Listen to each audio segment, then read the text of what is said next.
devagar, porque já tive pressa e levo esse sorriso, porque já chorei demais. Hoje me sinto mais forte, mais feliz. Quem sabe eu só levo a certeza de que muito pouco eu sei, que nada sei. Conhecer as manhãs e as manhãs, o sabor das massas e das maçãs. É preciso amor para poder pulsar, é preciso paz para poder sorrir, é preciso a chuva para florir. Penso que cumprir a vida seja simplesmente compreender a marcha, ir tocando em frente. Como um velho boiadeiro levando a boiada, eu vou tocando os dias, pela longa estrada eu vou. Estrada eu sou, conhecer as manhãs e as manhãs, o sabor das massas e das maçãs. É preciso amor para poder pulsar, é preciso paz para poder sorrir, e é preciso a chuva para florir.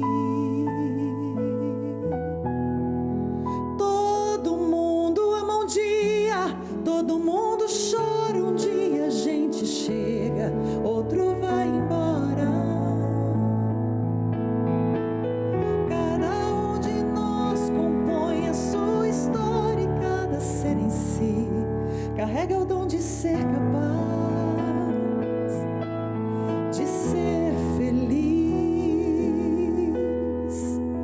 Conhecer as manhãs e as manhãs, o sabor das massas e das maçãs. É preciso amor para poder pulsar, é preciso paz para poder sorrir, é preciso a chuva para florir. Ando devagar porque eu já tive pressa e levo esse sorriso, porque já chorei demais. Cada um de nós compõe a sua história, e cada ser em si carrega o dom de ser capaz de ser feliz.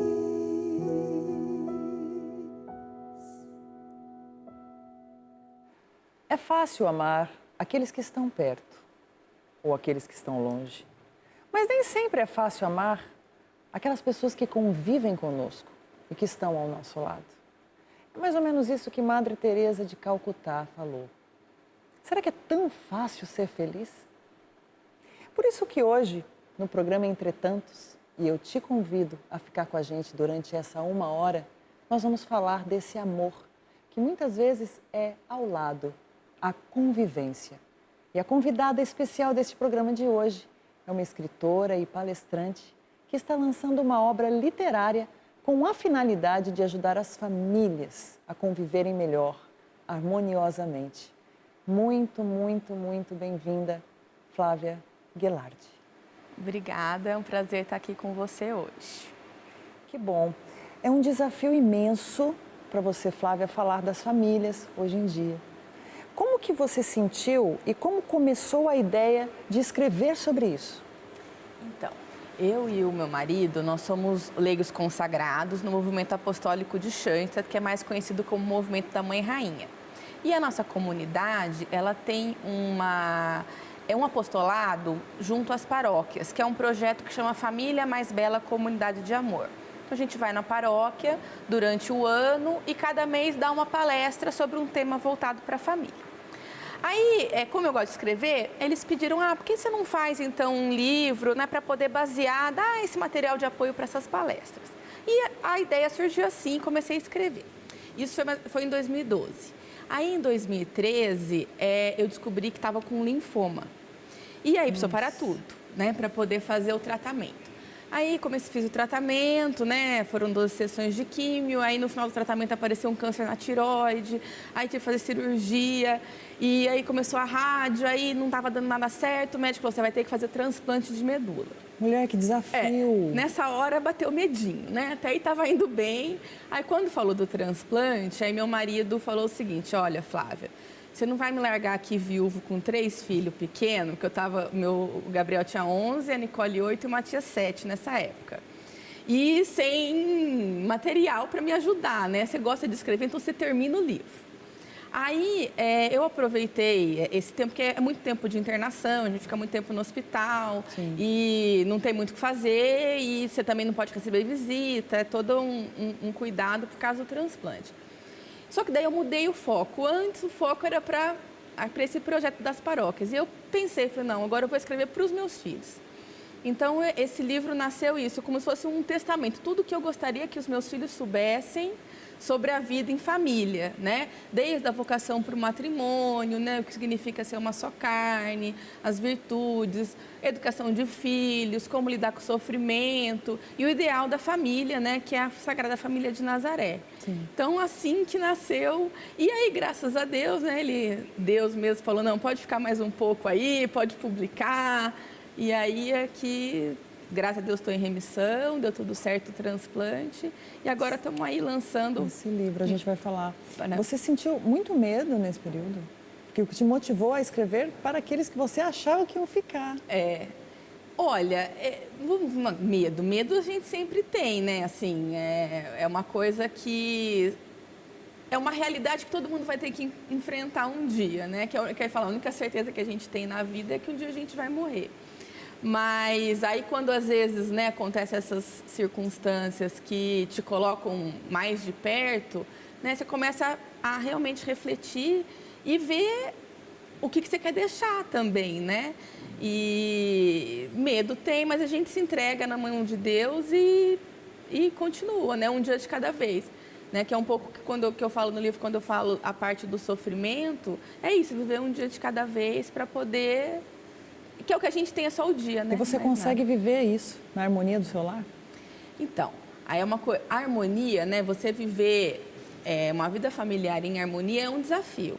É um desafio para todo mundo, né?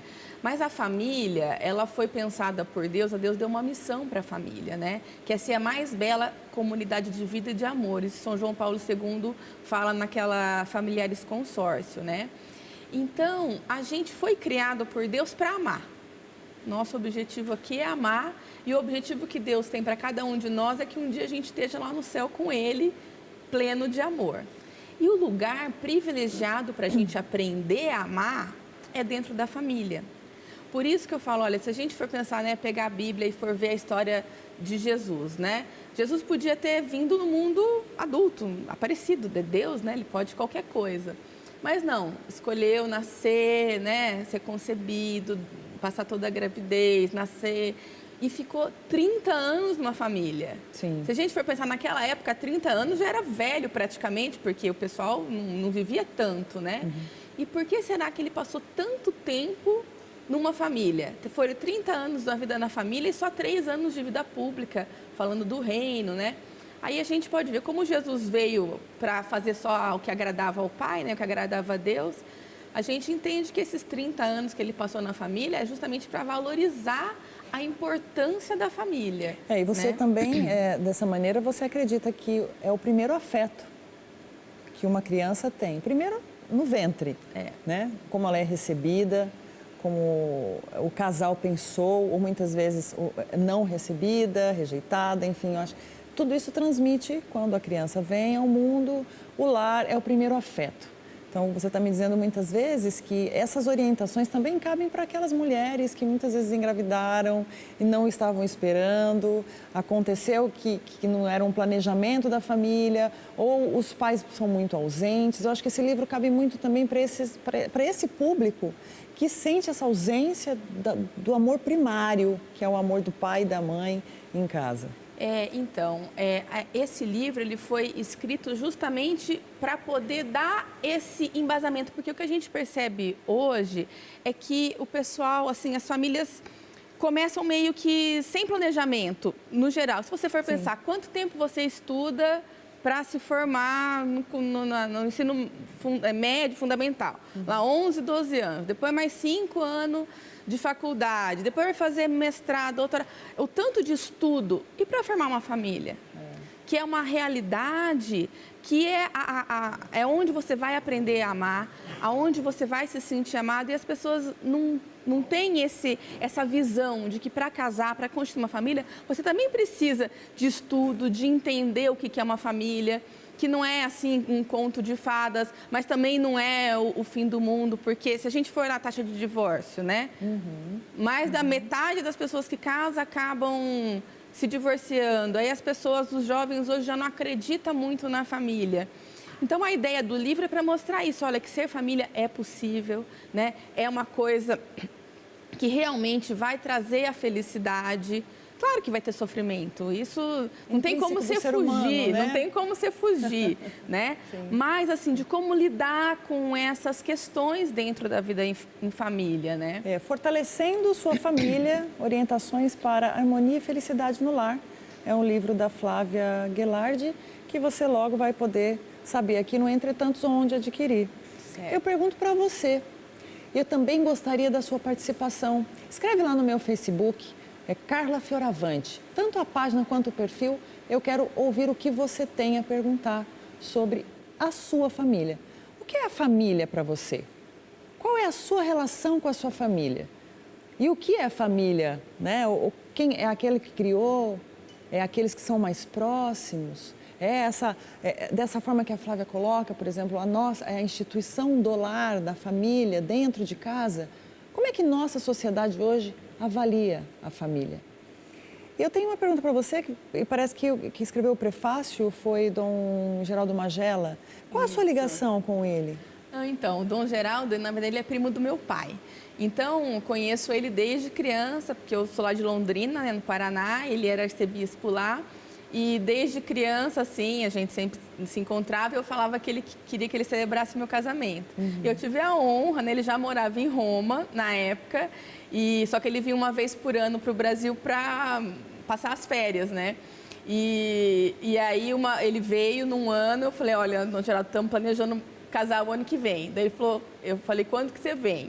Aí ele falou, a gente marcou, também o marido brinca até hoje, que quem que resolveu o casamento foi o Dom Geraldo, ele que escolheu a data, né? E aí depois, quando tive todo esse problema, né, de saúde, tudo, e falei do livro, e aí até foi meu marido que falou, por que você não pede para ele, né, escrever um prefácio, ele conhece a nossa história, tudo. Bacana, e né? com muito carinho ele fez e agradeço ele por causa disso. O prefácio a gente sempre escolhe alguém que tem a ver com a gente, né? Que muitas vezes você tem uma admiração por alguém que você conhece, que quer te presentear com um prefácio. Eu acho que é tão importante isso que você faz, você tem um laço com alguém para escrever um prefácio, né? E que acredita naquela linguagem que você trouxe no livro. Com certeza. Tem muito mais. No próximo bloco a gente vai conhecer um pouquinho mais sobre esse aspecto familiar, de como você viver bem no seu lar. O que está faltando no seu lar? Amor. Porque existem tantas tecnologias, né? O computador tirou tanto a convivência numa sala. O computador tirou tanto a convivência numa mesa em que a gente pode celebrar, comemorar, conversar. A mesa é um ambiente. E costuma-se dizer que mesa é terapêutico, porque você está assim, conversando e ouvindo. Então, como anda a família, a sua família?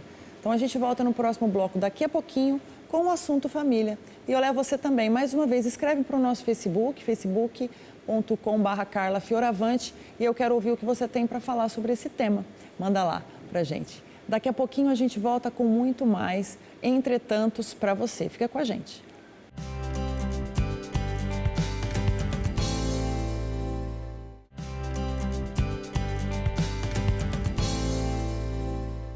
Então, quero apresentar para vocês aqui, como a gente está falando, já de volta com Entretantos, o livro da Flávia, que é Fortalecendo a Sua Família, Orientações para a Harmonia e Felicidade no Lar. Flávia, é um testemunho seu? É a sua vida que está aqui nesse livro? É real? Então, Claro, tem toda a nossa experiência, né, de lidar com famílias, que a gente também sempre deu bastante aconselhamento, mesmo no movimento, a gente trabalha muito com família. Então, não tem o livro em si não é uma autobiografia, não conto muito de mim. Só que tem um capítulo, que é a parte do sofrimento em família, que eu conto. Que é o que você viveu quando você estava doente? Na verdade, não. Foi um outro sofrimento que a gente teve, assim. Quando eu estava grávida da minha quarta filha, que é a Júlia, então o Gabriel tinha 5, a Nicole 2 e o Matias 1. Você tem 4 filhos? E a Júlia é a quarta. Aí a gente descobriu que ela tinha uma síndrome e que não ia sobreviver ao parto. O prognóstico, ela morrer no parto. E aí, o médico até na época me ofereceu, vamos dizer assim, para abortar, porque corria risco de vida. Mas a gente pensou assim, não, olha, a Júlia, se Deus deu a Júlia para a gente, ela tem uma missão para cumprir, então nós vamos até o fim, né? O quanto tempo que ela tiver, a gente vai estar cuidando. Porque é o que a gente estava falando, o sofrimento não tem como a gente evitar, né? E a gente achou assim que, como pais, né, a gente tem que ajudar os filhos a sofrer, tá lá do lado, mas não poupar, né? E já estava ali, a gente acha que o aborto jamais ia resolver problema nenhum, só ia causar mais problema, né? Sim. Então, daí eu conto esse testemunho, como é que foi, ela nasceu, contra todas as expectativas, ela acabou vivendo 5 meses, né? Todo esse tempo foi na UTI, nunca saiu da UTI. E a gente conta como isso acabou unindo mais a nossa família, né? E fortalecendo mesmo as crianças sendo pequenas, né? Não entendia muito o que estava acontecendo, mas hoje elas têm um relacionamento com a Júlia, que eu falo assim, a gente fala que é a nossa santinha particular da nossa família, né? E ficou tudo bem, entendeu? Apesar do sofrimento, apesar da dor. Perda. Então, a experiência pessoal minha no livro é a história com a Júlia, né? Porque eu não quis falar ainda do câncer, porque como não tinha acabado a história, eu não sabia qual ia ser o fim. Então, eu coloquei só essa que a gente já tinha, né? Tinha passado por tudo, né? Toda essa... como lidar, né? Como tratar com as crianças. E por isso que eu tenho um capítulo dedicado no livro sobre como sofrer em família. Né? Interessante. Você tinha uma formação, não era advocacia? Isso. Você exerceu muitos anos a advocacia. Aí fui promovida. Eu por 7 anos, logo que eu casei, a gente ainda não tinha filho, então eu advoguei em São Paulo, depois em Campinas.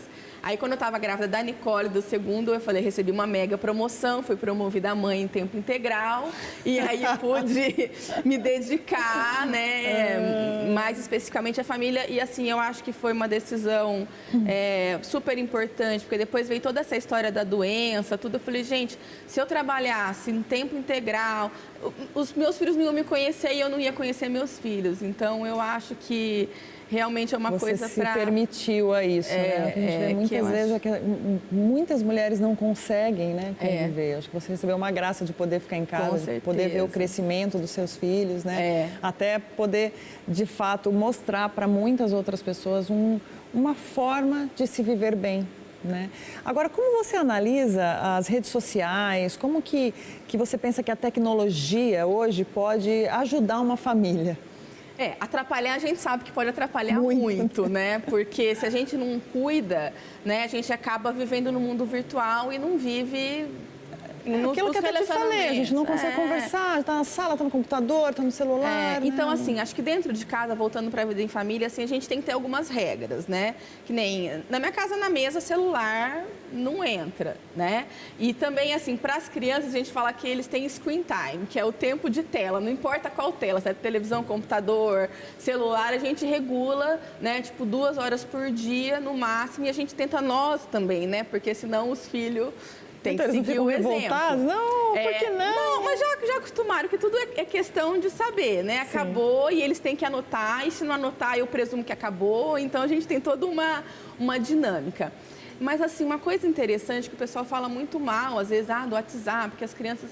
Mas eu falo, hoje, pra gente, pro pai e pra mãe, é uma ferramenta incrível. Porque quando que os nossos pais sabiam o que a gente falava? O que os nossos amigos falavam? Sim. Né? Hoje, com o WhatsApp, né? Claro, a gente tem a senha eu tenho o meu, na verdade, só o meu mais velho, que é o Gabriel, que tem 15, que já tem celular.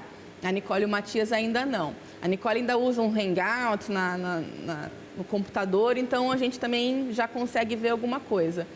Mas, assim, é uma forma da gente conseguir entrar na intimidade deles. Claro, ele sabe que eu olho, né? A gente sabe que de vez em quando apago um pouco. Mas é importante os pais usarem essa ferramenta também, né? Porque daí você sabe o que ele está falando, sabe o que os amigos estão falando, você consegue orientar melhor. Claro que você nunca vai usar contra, né? Porque senão perde esse elo de confiança. Porque ele recebe informação na escola, dos amigos, quer dizer, aí ficam também os pais que não querem, que reprimem. Então tem que ter muito cuidado. A educação hoje é muito difícil, né, Flávia? Acho que educar nunca foi fácil, né? Que antes era um padrão de sociedade que as coisas iam mais de um jeito e não mudava, né? Hoje você tem que ter um pouco mais de conversa, porque antes com criança não se conversava. Hoje é muito importante a gente dar os motivos pelos quais a gente tem certas regras, né? Que nem, por exemplo, a gente fala a mesma doutrina da igreja, né? Que muita gente critica, fala que é repressão, sabe, porque não entende. Que uma vez que você entende, que eu falo, nada do que a igreja pede pra gente, né? Para o nosso mal, vamos dizer, todas as regras que tem, é tudo voltado para o nosso bem, para o nosso crescimento. Então, uma vez que a gente entende isso e consegue passar para os filhos, é mais fácil deles também aderirem, vamos dizer assim, e não se revoltar ou falar, não, isso eu não quero, né? Tudo uma questão, mas tem que pesquisar, tem que estudar. A gente estava conversando aqui um pouquinho antes da gravação em off, que você levantou uma questão que eu acho interessante, sobre identificar uma declaração de identidade. Eu desconheci um pouco e eu acho que muitas pessoas ao ouvirem também. O que é isso? Então, isso na verdade não é uma coisa minha. Tem um autor americano que chama Gregory Popcak. Ele escreve muito sobre educação de filhos, sobre relacionamento, tudo baseado na teologia do corpo de São João Paulo II, né? Então, ele pegou todos esses ensinamentos de São João Paulo II e transformou em ensinamentos, né? Assim, mais prático para a vida em família. E uma coisa muito interessante é que ele fala dessa declaração pessoal de identidade. Então, o que é isso? Isso é a partir, né, da pré-adolescência, adolescência você já consegue usar com o seu filho. Você começa a conversar, né, com o seu filho sobre os valores, sobre o que é importante para ele, o que ele acha bom, né? Coragem, força, gentileza. Você elenca, né? Sim. Várias virtudes. Fala, olha, o que você acha, né? Que vamos dizer que a gente sabe que Deus tem uma missão para cada um, né? Ninguém está aqui à toa. Cada um tem sua missão para cumprir. E como Deus tem uma missão para você, Ele colocou no seu coração também certos anseios, né? Por certos valores, para você poder conseguir cumprir aquela missão. Então, você coloca uma série de valores, de virtudes. Seu filho vai e escolhe algumas, sei lá, umas 5 ou 6. Aí, dependendo da virtude que ele escolheu, você fala, bom, então tá, e agora? Como é que a gente pode colocar essa virtude na prática? Aí, por exemplo, se ele acha importante a gentileza, se ele acha importante ser uma pessoa gentil. Então, vou escolher um propósito, uma coisa para eu fazer, para poder viver aquilo no dia a dia. Por exemplo, vou perguntar uma vez por dia para alguém da família como eu posso te ajudar hoje. Certo. Um exemplo assim, Então, é importante ter concreto. Na prática. E coloca lá, cada virtude, uma ação. E aí, você faz, até eu falo assim, depois, se vocês quiserem, né? No meu blog, que eu tenho um blog, né, que chama Fortalecendo Sua Família. Colocar lá no Google Fortalecendo Sua Família vai aparecer. E no blog eu coloco minuciosamente como é esse passo a passo. Porque não é uma coisa que é para você sentar na hora, é uma construção. Você vai conversando. Cada pessoa é singular, tem uma família singular. E a mesma a conversa com o filho. Sim. Você vai jogar ideia, aí deixa ele pensar. Aí você vai, olha, vamos sentar hoje, vamos fazer um pouquinho. Joga as virtudes, aí ele vai, pensa um pouco, escolhe. Depois, numa outra oportunidade, então, olha, essas virtudes, como é que você acha que você pode viver? Depois que tiver tudo pronto, aí faz mesmo uma declaração, é uma folha, né, onde coloca o nome da pessoa, ó, eu, né, o Gabriel, no meu caso, me comprometo, eu quero viver essas virtudes, então me comprometo no dia a dia a fazer essas escolhas. Então, lá no caso do meu Gabriel, a gente já imprime, plastificou, coloca na porta do guarda-roupa, que coisa para ele ver no dia a dia. Uma conscientização dele. Isso ajuda muito, por exemplo, até na hora de chamar atenção. Claro. Olha, dependendo da atitude que ele tem, você fala assim, olha, quando foi você mesmo que quer viver esse tipo de virtude, você acha que essa sua atitude está te ajudando a ser essa pessoa que você mesmo falou que queria ser, né? E quando chega a época de escolher namorado, também ajuda muito. Porque a pessoa, né, o adolescente tem que pensar, olha, será que essa pessoa que eu estou escolhendo, né, que eu estou pensando em namorar, será que vai me ajudar a viver esse tipo de virtude? Ou vai me segurar?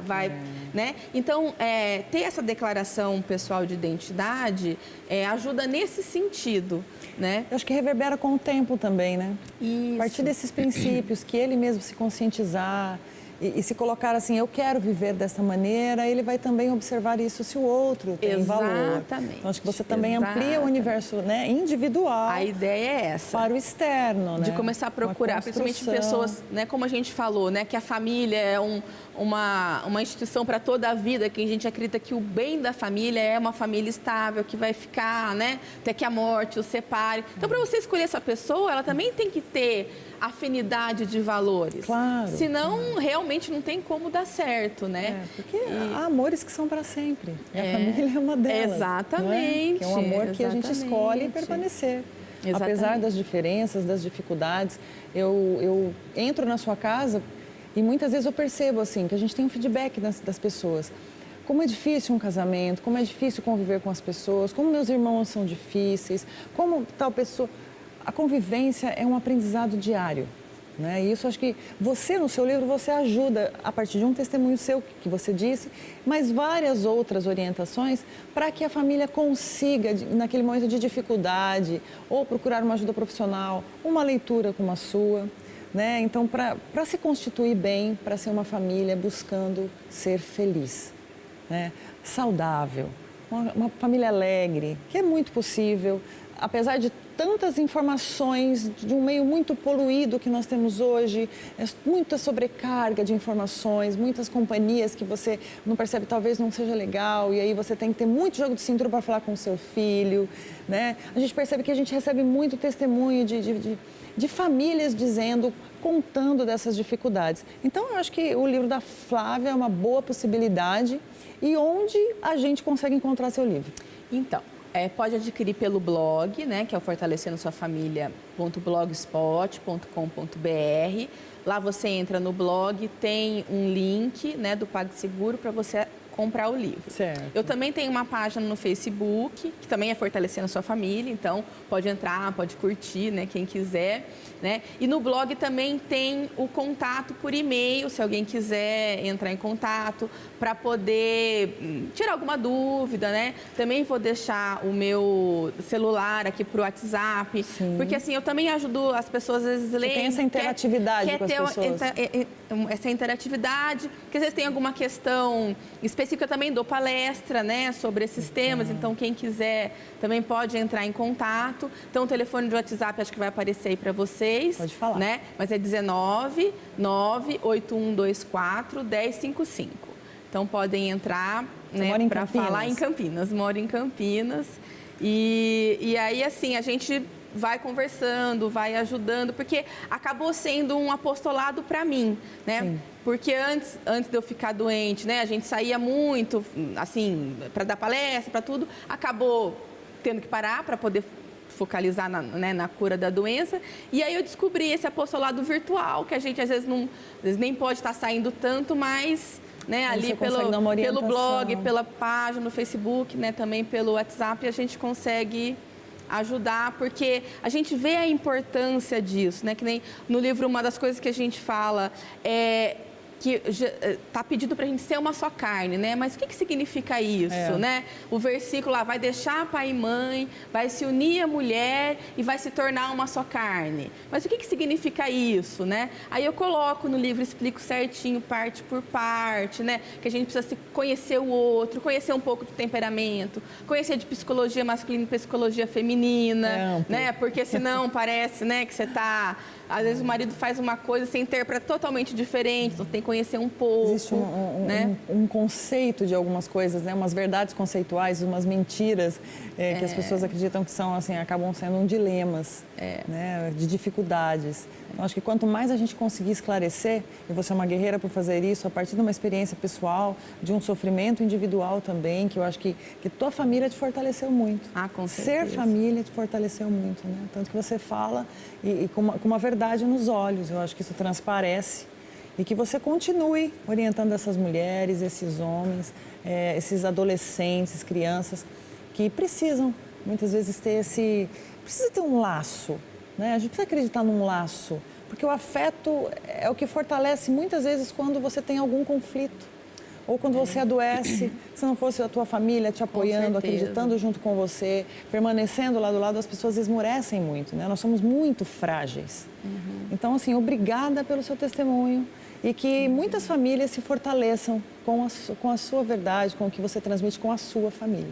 Muito obrigada. Obrigada por ter vindo. Volte mais vezes. Pode convidar. Eu ficarei muito feliz de vir aqui conversar sobre família, né, sobre educação de filhos. A gente troca experiência, né?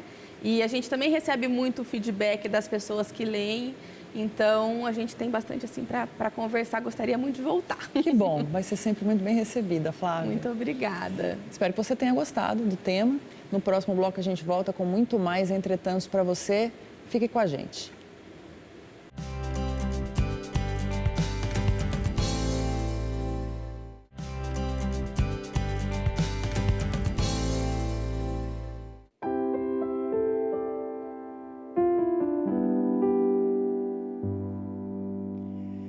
Eu sei que vou te amar, por toda a minha vida eu vou te amar. Em cada despedida eu vou te amar, desesperadamente.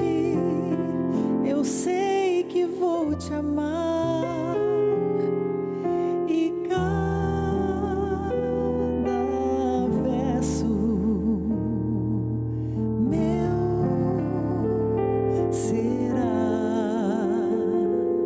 Pra te dizer que eu sei que vou te amar por toda a minha vida. Eu sei que vou chorar a cada ausência tua, eu vou chorar, mas cada volta tua de apagar essa ausência tua me causou. Eu sei que vou sofrer a eterna desventura de viver, à espera de viver ao lado teu por toda a minha vida.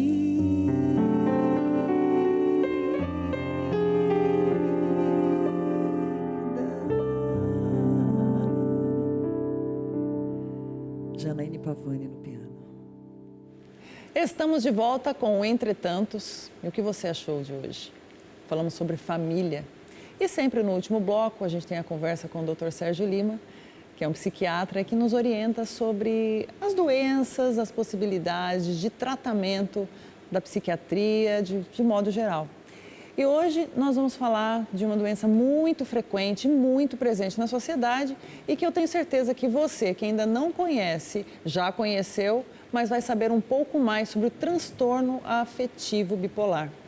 O que vem a ser, Dr. Sérgio, o transtorno afetivo bipolar? Bem-vindo mais uma vez. Obrigado, Carla. Eu que agradeço o convite para estar nesse programa, para esclarecer um pouco sobre os transtornos psiquiátricos em geral, né?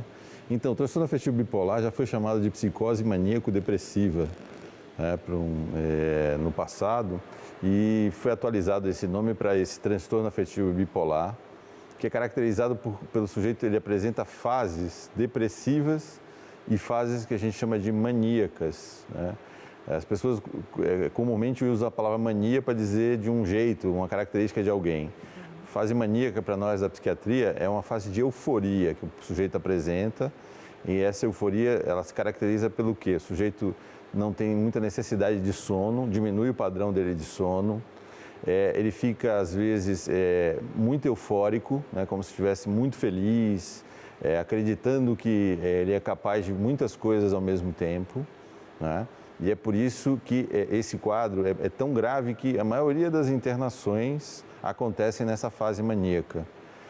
Eu já falei um pouco sobre depressão em programas anteriores, então me permita explicar um pouquinho mais sobre a mania, essa fase maníaca, porque muitas vezes as pessoas acham que a pessoa tem um caráter duvidoso e quando não é isso que acontece, né? Então, o padrão de sono, então, diminui, dorme 2, 3, 4 horas por noite. Já tive paciente que não dormia. Fica muito agitado. Extremamente agitado, inquieto. O pensamento dele fica extremamente acelerado. Sim. Ele não para, né, de falar, né, muitas vezes.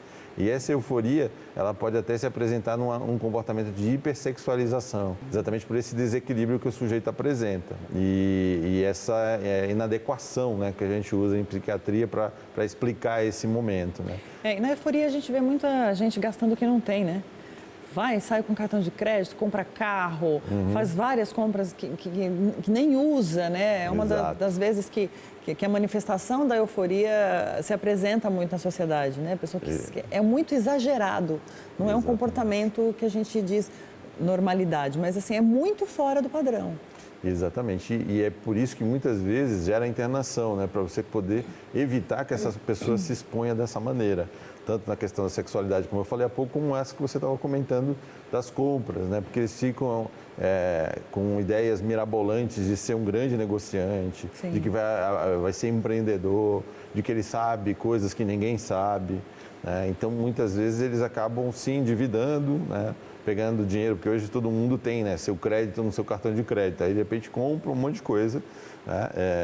E achando que vai conseguir fazer. E é uma das doenças psiquiátricas mais graves que nós encontramos, exatamente por isso, porque muitas vezes esses episódios de mania, essa fase maníaca, ela precisa de uma internação. São alguns pontos, né? A prodigalidade também é um deles, né? Exato. E eles dá ficam, o que não tem. Exatamente. Às vezes ficam querendo doar coisas, né, que não tem, né, para dar. Isso também é outra característica também, né? Mas o que chama sempre muita atenção é essa questão da insônia, né, da inquietação psicomotora. O cara não fica parado, quieto, ele não consegue, por exemplo, assistir um filme ou qualquer coisa assim, né, que requer uma atenção, ele fica extremamente agitado, né, e que é isso que leva a buscar ajuda, né? Que é diferente da hiperatividade, né? Muito diferente, muito diferente. O hiperativo, ele é assim sempre, é quase uma característica dele. Esse sujeito não, ele apresenta essa fase, né? E aí eles podem ficar irritáveis, né? Brigar, criar confusão, né? E o que é difícil, às vezes, Carla, é que a família não consegue fazer esse diagnóstico, né? Sim. E ter essa percepção. E é por isso que esse programa está sendo muito útil aí, eu acredito, para a população daqui de Curitiba, ou quem está vendo, né, esse programa, exatamente para isso, para tirar um pouco de preconceito e ver que, às vezes, alguns quadros psiquiátricos podem acontecer e que precisa de ajuda, né? Certamente. Existe um tratamento medicamentoso associado com terapia para o tratamento do transtorno? O transtorno afetivo bipolar é dos quadros psiquiátricos no qual a gente encontra um resultado maior com medicação, né? Aconteceu na Itália, na década de 40, 50, que alguns investigadores, alguns médicos, ouviam muito que tinha lá umas águas específicas, sulfurosas, e que as pessoas se acalmavam, né? Então, eles resolveram fazer um experimento dando pílulas de lítio, carbonato de lítio, que é um oligoelemento, né? Assim como o ferro é para o nosso sangue, o lítio é um oligoelemento no nosso corpo. E eles então deram essas pílulas de lítio e observaram que para os pacientes com esquizofrenia, por exemplo, né, não havia nenhuma mudança do quadro. Mas para os quadros bipolares, né, que na época se chamava psicose maníaco-depressiva, foi extremamente efetivo. A partir daí, hoje, a gente trabalha com os estabilizantes do humor. O lítio foi o primeiro, né, o carbonato de lítio, mas hoje nós temos Depakote, lamotrigina, são outros medicamentos, né, que são usados, né, que é o ácido valproico, a lamotrigina, eles são utilizados como estabilizadores do humor. Né? E tem uma fase que determina, assim, Sérgio, por exemplo, quanto tempo a pessoa pode ficar em fase de euforia e quanto tempo ela pode ficar em mania? Ou isso depende muito da pessoa? Então, há uma variabilidade de apresentação de quadros até ao longo da vida do sujeito, porque ele fez o diagnóstico de bipolar, ele vai ser bipolar até o final da vida dele, ele vai ter que trabalhar com isso, de aceitar dele ser bipolar. Mas há uma variabilidade, mas é esperado que as fases elas durem de 3 a 6 meses no máximo. Então, uma fase maníaca ou uma fase depressiva. Né? A pessoa está sempre variando. Ou ela consegue estabilizar com estabilizador de humor? Ao longo do dia, geralmente, ela fica sempre num tipo de apresentação. Mas existem alguns quadros meio mistos, em que a pessoa, ao mesmo tempo que ela está eufórica, ela também tem sintomas depressivos. Por isso que tem que buscar ajuda com um profissional de saúde mental, que ele vai ter condição de avaliar e saber se trata mesmo de um transtorno bipolar ou não. Né? Lá na clínica Spatium, como que a gente trata o afetivo bipolar? Então, a gente, frequentemente, para essa fase aguda, além do estabilizador do humor, a gente lança mão de algumas medicações chamadas antipsicóticas, né? Elas tendem a deixar o paciente um pouco menos eufórico e, aos poucos, ele voltar àquele padrão normal que ele vai apresentar entre uma fase e outra. Né? Porque essas fases não saem da euforia e vai para a fase depressiva direto. É muito raro isso acontecer. Então, ele sai da euforia, fica normal e depois de um tempo ele pode apresentar uma depressão ou uma outra euforia. Isso vai depender um pouco da evolução do quadro dele. Né? A aceitação da medicação faz com que ele possa viver sem ter fases. Né? Ou se tiver uma fase, vai ser uma fase mais fácil de cuidar sem precisar de internação. Né? A gente nota, né, alguns pacientes nossos, eles ficam muito inquietos. Extremamente. Eles não, um atendimento de grupo, eles não conseguem ficar, né? Eles entram, saem. Exatamente. Então, assim, você percebe, se na tua casa, por exemplo, tem alguma manifestação dessa, ou no seu meio, ou uns amigos que são muito agitados, né? As pessoas confundem muito, a pessoa é hiperativa. Muitas vezes ela pode estar numa crise dessa, eufórica, né? exato. Eufórica, e que, por exemplo, quer pagar a mesa para todo mundo e quer mostrar aquilo, é um exagero e compra presentes caríssimos, né? Isso. Para as pessoas. Então, assim, isso manifesta muito na sociedade, muito no seu meio. Então, observe isso e ajude, né? A gente tem esse terceiro bloco aqui, que é para informar. Por isso que eu disse para você no começo do programa, escreve para a gente. O que você tem vivido, conta a sua história para a gente. No meu Facebook, a /Carla Fioravante, tanto no perfil quanto na página, nós vamos ler o seu testemunho, a sua dificuldade, a sua sugestão, ou um depoimento disso que a gente trata aqui no Entretantos. Então, vamos fazer essa interatividade, porque é gostoso. Eu também quero saber o que você está achando do programa Entretantos. Nós já estamos aí indo para o 3º mês, vamos mais, muito mais, e a gente quer saber a sua opinião. O que a gente pode contribuir na sua vida? Né? Como 2 profissionais da saúde, trabalhamos com isso, com arte, com literatura, com música, enfim. E lá na clínica a gente vê muito isso, né? Que a música ajuda muito essas pessoas. Pode auxiliar, né, numa coisa de tranquilização e de aderência, né? Porque muitos desses pacientes eles vão internados sem nenhuma crítica do motivo da internação, porque ele está feliz, ele está alegre. Como você está querendo tirar a minha alegria? Né? Então, o começo do tratamento é que é extremamente difícil. O paciente não aceita que aquela fase eufórica dele seja um transtorno psiquiátrico. Então, por isso que muitas situações dessas são internações involuntárias. É que a família é quem determina a internação. Quer dizer, nos procura, a gente avalia, acredita que precisa e pede autorização para a família assinando essa involuntariedade. Às vezes, quando a pessoa recebe essa notícia, você tem um transtorno afetivo bipolar. A pessoa já se vê doente, sem tratamento, sem cura. Não é assim. E não é assim mesmo. Não é assim. Temos tratamento, a gente consegue equalizar essa vida dessa pessoa, para ela conseguir, né, ter uma organização, né, e lidar com os sintomas que apareceram durante essa crise, né? E em cima daquilo que você estava falando, né, a prevalência é relativamente alta, né? Tem estudos falando de 1, 2%, mas tem estudos falando 5%. Que antes a gente talvez não fizesse tanto diagnóstico assim de transtornos afetivos bipolares. Então, um programa como esse é muito legal para que a pessoa que está assistindo em casa, que veja e perceba que tem alguém na família assim, nos procure, né, porque muitas vezes fica sem tratamento. Eu tive uma paciente que me veio aí do interior do Brasil uma vez, em que quando ela fazia essas fases maníacas, a família trancava num quartinho e botava comida só para ela. Nossa, eu não sabia lidar. Eu não sabia lidar. Eles criaram esse quartinho exatamente para ela, porque quando ela ficava tão eufórica, eles não davam conta e eles botavam ela lá nesse quartinho, nesse período. Aí eles percebiam que ela melhorava depois de um tempo, aí ela voltava a viver com a família. Né? Quer dizer, como se tivessem criado um pequeno hospício dentro do própria casa deles. Né? E essa paciente, a gente viu, né, que era bipolaridade, tratou, ela teve uma rotina muito próxima do normal, que é o que acontece, né, com esse transtorno, apesar de ser grave nas fases que apresenta tanto depressivas quanto maníacas, né, eufóricas. É um quadro que, se a pessoa se estabiliza, se toma a medicação direitinho, ela pode ter uma vida muito próxima do mais normal das pessoas. Né?